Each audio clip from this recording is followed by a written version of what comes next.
François et Nicole, l'amour est dans le pré, poussent un coup de gueule contre certains de leurs fans un peu trop intrusifs. Nicole et François veulent rester discrets. Le couple ne souhaite pas dévoiler des photos de leur futur enfant et ils invitent tous les internautes déçus à prendre la porte s'ils ne sont pas contents. Ils sont de retour, ou presque. Lors de la saison 14, Nicole et François ont séduit les téléspectateurs de L'amour est dans le pré. C'est dès le speed dating que l'éleveur vendéen de vaches allaitantes est tombé sous le charme de la Suissesse. Elle a des yeux qui brillent, c'est impressionnant.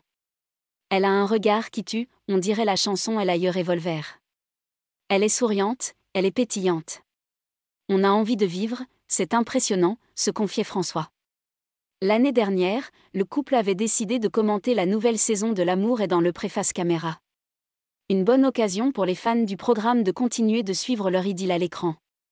Il y a quelques mois, la Suissesse annonçait être enceinte pour le plus grand bonheur des fans. Nous faisons ce que nous voulons avec notre vie. L'annonce de cette grossesse a passionné les fans, peut-être un peu trop parfois. Envahis par les messages privés, Nicole et François ont décidé de faire une mise au point sur leurs réseaux sociaux.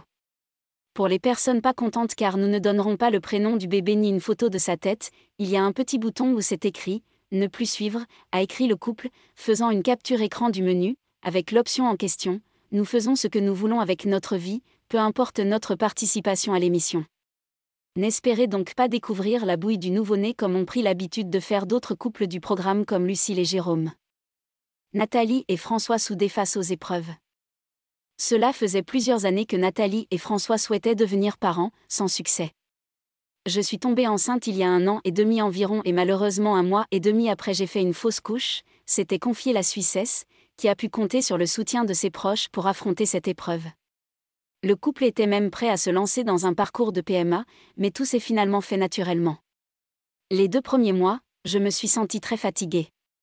Et comme j'ai fait une fausse couche avant, je fais très attention.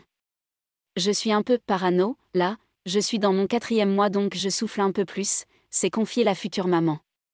Plus que quelques semaines à tenir.